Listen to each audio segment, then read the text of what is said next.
background checks. A, the following are subject to background checks conducted by the commission or its designee in considering an application for cultivation facility license. 1, the individual applicant, all owners, officers, and board member of an entity seeking to apply for a cultivation license through its designated individual applicant, and 3, agents of any of the above persons.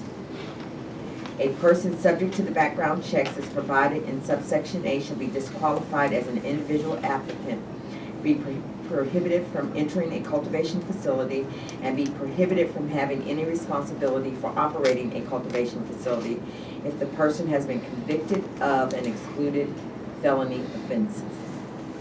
Each person undergoing a background check shall provide written consent and all applicable processing fees to the commission or its designee to conduct the background check.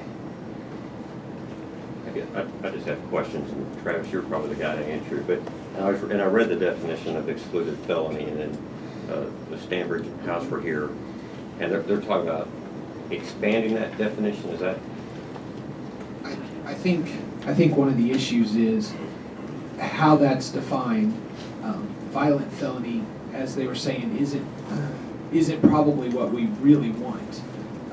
I think we want to make sure that we aren't dealing with any felony that somebody's been convicted of that may not even be a violent felony. And so when we start looking at the definitions, it sounds like that's something that the legislature is going to have to help us on to clarify that, because I also wouldn't think we would want anyone who's been convicted of drug crimes, and maybe that, or their example of it's a burglary, but is it not a violent felony if, the use of a weapon wasn't done, or something like that. I'm not sure how we would necessarily fix that today. I guess without us changing the definition, which I'm not sure we really can because it's in the Act, correct? Right. So I don't know that we're going to have the ability to fix that problem sitting here as a commission at the moment. I think we're going to have to rely on the legislature to kind of fix that part for us so that the definitions kind of line up with the law. Okay. And then the other one was, he was saying about getting a nationwide background check, which we'll change that as well. Which I think that's incredibly important. Yeah, for sure.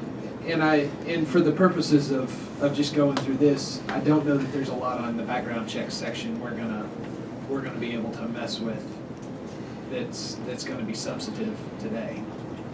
That'd be my thought. I appreciate your clarification on some of the stuff I'm not familiar with. And Madam Chair, I would ask this, when you were saying, are we okay? We had tabled the issue, I think of section 5 earlier, for the purposes of saying what were the minimum documents required. And I was on the phone, and it was, I feel for Commissioner Miller, sometimes it's hard to hear, and that's why I'll try to speak in the microphone really loudly. One of the issues, I think we kind of gone past the issue of what's our minimum requirements for documentation and where should that live, whether that's all the way down kind of in a merit system in 9, or should those be kind of the initial documents, and maybe we ought to look towards, when we get to section 9, actually addressing that.